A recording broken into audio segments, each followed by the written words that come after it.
여러분, 오늘 대림절 넷째 주일입니다. 지난주 말씀드렸듯이 이제 넷째 주간이 조금 며칠이라도 있어야 되는데 내일 당장 성탄절이라서 우리는 오늘 하루를 넷째 주간으로 보내야 합니다. 우리가 함께 읽은 말씀은 마리아의 찬가입니다. 매그니피캇이라고 부르는 마리아 찬가고요. 예수님을 낳으신 성모 마리아가 하나님 앞에 감사의 기도와 찬양을 올려드리는 노래입니다. 신약의 마리아 찬가와 비견되는 구약의 노래가 있어요. 누구의 노래일까요? 혹시 아십니까? 사무엘을 낳은 한나의 노래입니다.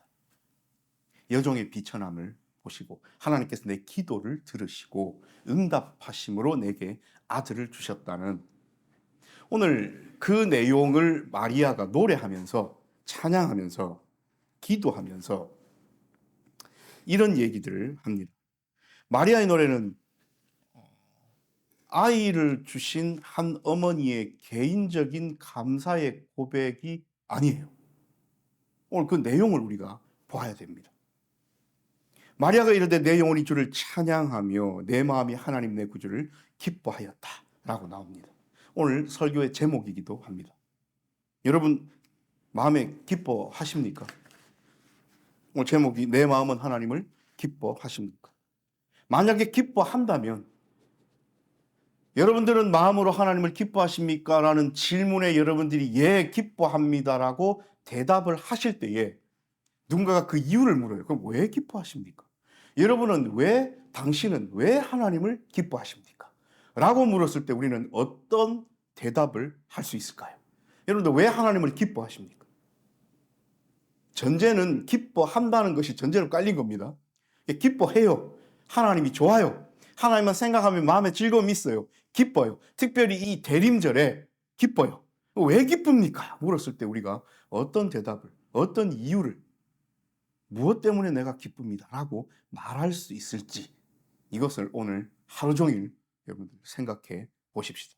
마리아가 내 마음이 하나님을 기뻐하였다, 주를 찬양하면서 기뻐하였다고 고백하면서 그 뒤에 왜 기뻐했는지에 대한 내용이 쭉쭉 나와요. 여종의 비천함을 돌보셨다. 보라 이제 후로는 만세에 나를 복이 있다 일컬이로다. 여러분, 아들을 주셨어요. 한 여인이 아들을 낳아요. 아들을 낳지 않고 딸만 낳은 여인이 있을 수도 있고, 또 아이를 낳지 않은 여인이 있을 수도 있고, 다 비슷하잖아요. 살아가는 게 인생의 삶이. 그런데 오늘 마리아는 이제 후로는 만세에 나를 복이 있다 일컬이로다. 물론 아들을 낳으면 좋지요. 좋아요. 복이 맞아요. 근데 여러분들이 오늘 이 말씀을 읽으면서 뉘앙스를 느끼셨듯이 오늘 마리아는 무언가를 알고 있어요. 그저 아들 하나 낳았다 해서 이후로는 만세에 나를 복 있는 여자라고 온 동네 사람들이, 온 인류가 나를 복 있는 여자라고 일컬을 거다. 마리아가 뭔가를 알고 있습니다. 자신이 낳을 이 존재의 의미에 관하여 마리아가 뭔가를 알고 있어요. 능하신 이가 큰 일을 내게 행하셨으니 그 이름이 거룩하시며 긍휼하심이 두려워하는 자에게 대대로 이르는도다. 오늘 마리아는 자신을 이렇게 판단합니다. 비천한 사람, 두려워했던 사람, 복이 별로 없었던 사람.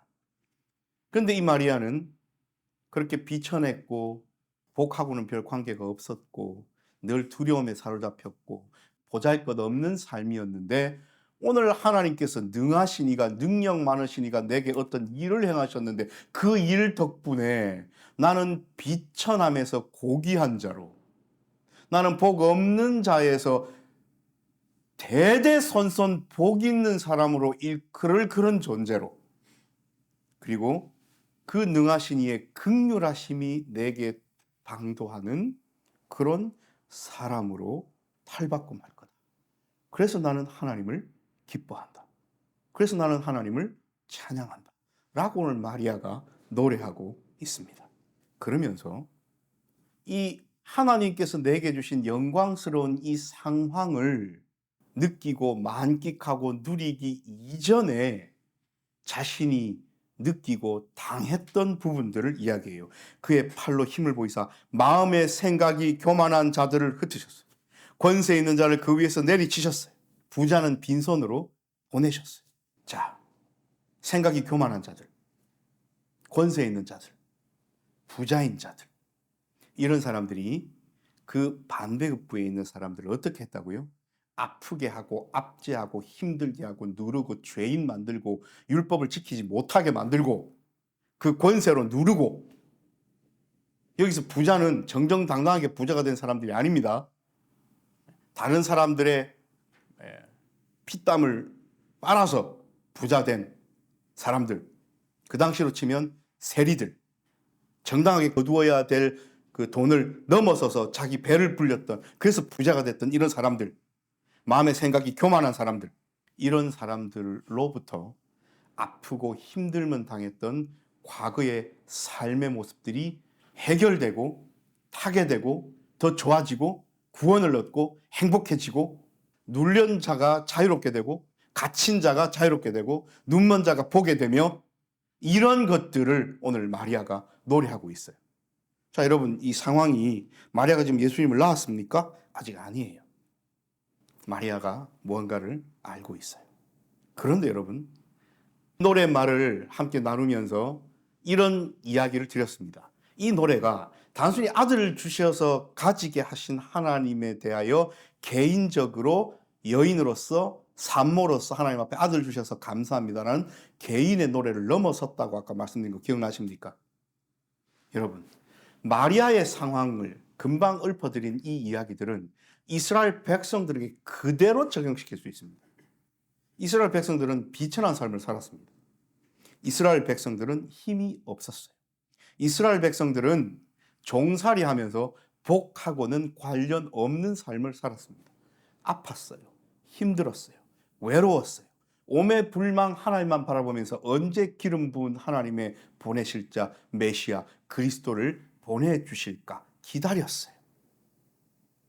그래서 그분이 오시면, 하나님의 기름 부은 종 그분이 오시면 우리의 이 삶이 해결되고 이 종살이가 해결되고 우리의 삶이 구원으로, 우리의 사망과 죽음 같았던 삶이 영광스러운 생명으로 옮길 것을 기대하면서 살았는데, 오늘 하나님께서 그 일을 이루셨다는 말씀을 노랫말로 마리아가 찬양하고 있습니다. 그래서 주니는 자를 좋은 것으로 배불리셨고 그 종 이스라엘을 도우사 긍휼히 여기시고 기억하시되 우리 조상에게 말씀하신 것과 같이 아브라함과 그 자손에게 영원히 하시리로다. 오늘 마리아의 찬가는 단순히 한 여인의 개인적인 감사 기도일 수 없습니다. 왜요? 이 여인이 낳을 아기는 이 여인의 아들로서만 살아갈 것이 아니기 때문입니다. 이 여인의 아들로서만 태어나서 어머니한테 효자로서 효도하고 살아갈, 그래서 부모에게 기쁨이 되는 한 가정의 아들의 역할이 아니란 말입니다. 이 마리아가 낳을 아기는 교만한 자들의 생각을 누르시고요, 권세 있는 자를 스스로 권세 있다, 스스로 힘 있다 생각해서 힘없는 사람들을 아프게 했던 그들의 권세를 꺾으실 거고요, 잘못된 방법으로 자신의 배를 불리며 부를 축적해서 다른 그 대상과 상대방은 줄이게 만들었던 이 당시의 부자들을 혼내실 겁니다. 이 아들은, 이 여인이 낳을 아들은 오셔서 우리를 도우실 거고요, 우리를 긍휼히 여기실 거고요, 우리를 내버려 두고 버리지 않으시고 기억하실 거고요, 조상에게 말씀하신 것처럼, 아브라함에게 약속하신 것처럼 믿음 가운데 살아가는 모든 사람들을 사망의 음침한 골짜기에서 영원한 생명으로 옮기실 겁니다. 오늘 이 노래를 마리아는 부르고 있습니다. 비천하고 줄이는 자는 구원을 받는 거고요, 오늘 이 노래의 말에 들어 있습니다. 교만 권세 부자인 사람들은 심판을 받을 겁니다. 이 도식이 이 노래에 그대로 들어가 있습니다. 우리 중에서는 아무도 이 말씀을 이렇게 오해하실 분은 없겠지만 혹시라도 방송을 보시면서 오해하실까 싶어 여러분, 그럼 부자로 살지 말란 말입니까? 그럼 살아가면서 세상에서 권력과 권세를 쟁취하지 말란 말입니까? 아니잖아요.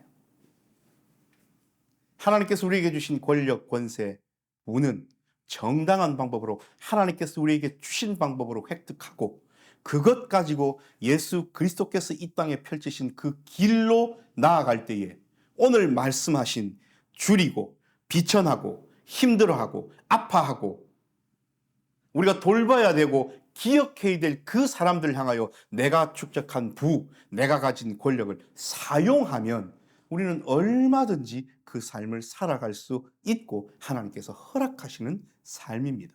오늘 이 말씀에서 이야기하는 교만한 사람, 권세 있는 사람, 부자인 사람은 금방 여러분들과 함께 나누었던 이것들과는 관계없는 삶, 다른 이를 돌보지 않고 기억도 하지 않으며 다른 이가 죽든지 살든지 상관없이 나만 교만하면 되고 나만 높으면 되고 나만 권세 있으면 되고 나만 돈 있고 나만 힘 있으면 된다고 생각하면서 다른 이들을 곤경에 빠뜨렸던 그 사람들.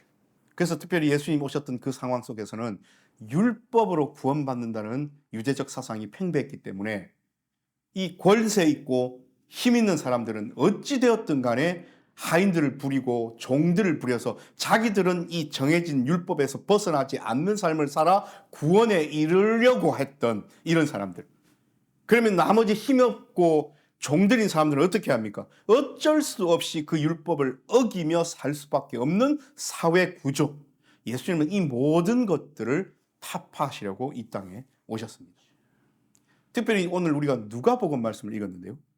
누가복음 4장에는 예수님께서 나사렛 회당에 들어가셔서 이사야의 글을 펼치셔서 공생애를 시작하실 때에 어떤 일을 하실지를 이야기하셨잖아요. 이사야 61장 말씀이잖아요. 나를 보내서 내게 기름을 부으시고 가난한 자에게, 눈먼 자에게, 갇힌 자에게. 예수님은 이런 자들을 향하여 오셨다는 말씀입니다. 그래서 여러분, 비천한 사람, 줄인 사람, 사회적 약자, 아팠던 사람, 어쩔 수 없이 율법을 어겨서 죄인 될 수밖에 없었던 그 사람들을 구원해 주시려고 예수님 오셨고요. 안하무인으로 다른 사람은 돌보지도 않고 기억하지도 않으면서 자기 배만 불렸던 마음의 생각이 교만했던 사람들, 대표적으로 누가 있습니까? 대제사장 그룹들, 바리새인들. 자기들은 율법을 지키잖아요. 율법을 지킬 수 없는 사회 구조를 생각하지 않고 자기들은 지키고 사니까 자기들은 깨끗하다고 생각하는 마음의 교만들. 권세 있는 자들. 이 당시 헤롯과 같은 사람들. 부자인 자들, 세리와 같은 자들. 이런 사람들은 예수님께로부터 뭘 받았습니까? 책망 받았습니다. 심판이에요. 그런데 여러분, 방금 제가 예를 들어드리면서 부자인 사람 세리 예를 들었죠. 그런데 세리 중에 대표적으로 두 사람은 예수님께로 나아가서 예수님의 제자가 되었습니다. 레위 마태와 우리가 잘 아는 삭개오입니다. 이 사람들은 돈도 많았고 부자였음에도 불구하고 왜 심판보다는 구원을 받았죠? 예수 그리스도 앞에서 그 마음을 겸손하게 비천함으로 나아갔잖아요. 마음이 가난한 자는 복이 있나니 천국이 그들의 것입니다. 예수님은요, 도식을 만들어서 공식에 끼워 맞추시는 분이 아닙니다. 우리가 예수님 앞에 나아갈 때에 우리는 겉모습으로만 나아갈 수 없어요. 내 마음은 교만으로 가득 차 있고 내 마음은 권세와 물질에 대한 욕망으로 가득 차 있는데 겉모습만 비천한 자, 줄인 자, 구원받아야 마땅한 자처럼 겸손함을 가면을 쓰고 예수 그리스도 앞에 나아가면 예수님 그거 모르시겠습니까? 살아가다 보니 그렇게 살았는데 삭개오와 레위 마태처럼 예수님을 탁 만나니 그 앞에는 죄를 짓지 않았다는 게 아닙니다. 예수님 앞에 딱 나아갔더니 나의 모든 죄가들이 드러나면서 무릎 꿇을 수밖에 없고 그래서 예수 그리스도 앞에 탁 해서 뭐라고 이야기합니까? 내가 남의 것을 부당하게 가져온 것이 있으면 내가 4배나 갚겠습니다. 내가 있는 것 팔아서 가난한 자들을 돕겠습니다. 다짐과 결단이 일어납니다. 누구 앞에서요? 예수 그리스도 앞에서요. 삭개오와 레위 마태가 세리로 살아오면서 정말 한 점 부끄럼 없이 깨끗하게 살아왔다는 기사가 없어요. 그런데 어떤 기사는 있습니까? 예수님을 만난 다음 이 사람들의 삶이 바뀌었다는 기사는 있습니다. 여러분, 우리 역시 마찬가지입니다. 예수님 앞에서 한 점 부끄러운 사람이 어디 있습니까? 없으니 지난주 말씀 기억나십니까? 혼과 영과 육이 흠 없도록 유지시키시려고 성령 하나님께서 지금도 우리를 붙들고 계십니다. 우리가 흠이 있으니 흠 없도록 만드시겠다는 거죠. 이것이 예수 그리스도 앞에 선 사람들입니다. 오늘 마리아는 이것을 알았어요. 그래서 세상을 향하여 선포합니다. 이 모든 마음의 생각이 교만한 인간들아, 이 모든 권세를 휘두르는 인간들아, 이 모든 물질과 거기에만 욕망에 사로잡혀서 다른 사람들은 굶어가는지 죽어가는지 신경도 쓰지 않고 자기 배만 불리는 이 인간들아, 너희의 끝은 심판이야. 반대로 하나님께서 나 같은 이런 비천한 여종도 돌보시는데, 하나님의 관심은 비천한 여종, 힘없는 여종, 두려움에 사로잡혀 있는 여종, 이스라엘의 운명과 같은 이런 사람들을 돌보시고 꺼내주시고 구원해주시고 살리시고 회복시키시려고 이 땅에 오셨음을 오늘 마리아는 노래하고 있습니다. 마리아는 훌륭한 노래를 지어서 우리에게 남겨주심으로써 오늘 이렇게 설교 말씀으로 나눌 수 있게 해주신 것만 해도 감사한 일이에요. 마리아가 이 노래를 부를 때에 자기 스스로를 어떻게 여겼냐면요, 여러분, 렘넌트 사상 혹시 아십니까? 남은 자 사상이에요. 남은 자 사상. 그래서 많은 이스라엘 백성들이 포로가 되어서 디아스포라로 흩어져서 살아갈 때에 이사야 선지자를 통해서 하나님 말씀하셨듯이 바알에게 무릎 꿇지 아니한 자들, 내가 그 작은 소수를, 남은 자를 남겨가지고 그 다 죽었다고 생각했던 그루터기, 이 그루터기, 이 나무는 베어져가지고 죽었구나 생각했는데 어느 날 보니까 거기에서 잎새 하나가 이렇게 나서 이새에 이파리가 하나 나서 거기로부터 다시 생명이, 그게 남은 자 사상입니다. 마리아는 스스로를 하나님께서 이 땅을 향하여 메시아 그리스도를 기름 부은 자를 보내시는데, 그래서 하나님께서 이 이스라엘을 회복시키시는 데에 사용하실 남은 자 중 한 사람으로 자기 스스로를 여겼어요. 그래서 이런 노래를 부를 수가 있었던 겁니다. 사랑하는 여러분, 대림절 넷째 주간, 오늘 하루 보내고 내일 성탄절이죠. 하나님께서 우리에게 해주신 일들을 우리는 매주 성찬을 통하여 기억하고 기념하면서 참여합니다. 1년 동안 해왔습니다. 그리고 대림절 첫째 주간, 둘째 주간, 셋째 주간, 오늘 넷째 주간도 보냅니다. 내일은 성탄절이고요. 오늘 설교의 제목은 내 마음은 하나님을 기뻐합니까? 입니다. 기뻐요. 연말인데 뭐 특별히 안 기쁠 거 있습니까? 기분 좋잖아요. 분위기도 좋고 내일 우리 함께 모여서 성탄절 파티도 할 거고 기분 좋아요.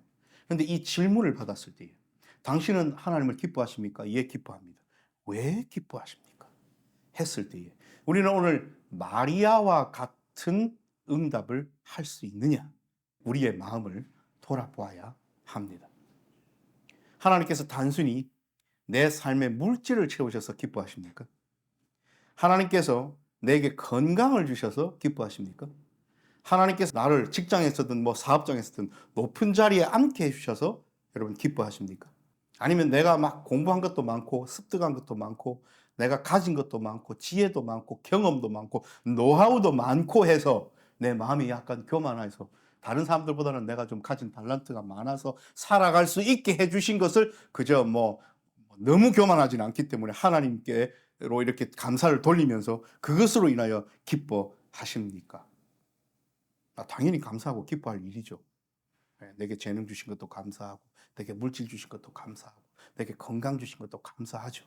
그런데 우리에게 궁극적인 기쁨에 관하여 누군가가 물었을 때에 우리는 이런 시시콜콜한 삶의 모습에 대한 감사와 기뻐함보다는 오늘 마리아가 했던 이 찬양의 이유를 장착해야 됨을 오늘 말씀을 통하여 배울 수 있습니다. 여러분, 진짜 죽을 수밖에 없었던 내 삶을 끌어내어 영원한 생명으로 이끌어주신 하나님으로 인하여 내 마음이 기쁘십니까? 진짜 그렇습니까? 내 상황이 비천했고 내 상황이 두려움으로 가득 찼으며 내 상황이 힘들었는데 그냥 이 상황은 삶의 상황이 아닙니다. 내 존재의 상황입니다. 그랬는데 내 존재를 흠 없는 자로 세우셔서 천국에 합당한 자로 세우셨기에 여러분들은 하나님을 기뻐하며 살아가십니까? 말씀을 마무리하면서 이 말씀을 드리지 아니할 수 없어요. 마리아가 솔직히 말해서 현타가 왔다면 이렇게 노래할 수 있었겠습니까? 처녀가 아이를 가졌어요. 들키면 돌 맞아 죽습니다. 상황이 어때요? 마리아는요, 현실 상황은 하나도 좋을 게 없어요. 피해 다녀야 되고요. 오히려 두렵고요. 무서워요. 율법에 의하여 돌치는 거 아닙니까? 마음의 생각이 교만한 자들이 마리아의 상황을 딱 보면 결혼도 하지 않은 여인이 아이를 가졌다 해서 죽일 겁니다. 어떤 명분으로요? 율법의 명분. 마리아는 지금 엄청난 압박을 받고 있어요. 누구로부터요? 마음의 생각이 교만한 자들, 권세 있는 자들, 부자인 자들로부터 엄청난 압박을 받고 있습니다. 그런 상황에서 하나님을 기뻐하며 노래할 수 있는 마리아. 여러분, 살아가면서 성령 하나님께서 우리에게 끊임없이 질문하십니다. 너는 왜 기쁘냐? 우리 지난주 항상 기뻐하라, 쉬지 말고 기도하라 말씀 나눴잖아요. 항상 기뻐하라. 예, 기쁩니다. 왜 기쁘냐? 우리가 정말 담대하게 그리고 궁극적으로 정말 내 저 깊은 존재 깊은 곳에서 솟아오는 이 기쁨의 이유를 당당하게 선포하고 말할 수 있는 그런 대림절 넷째 주일 저와 여러분 다 되십시다. 기도하겠습니다.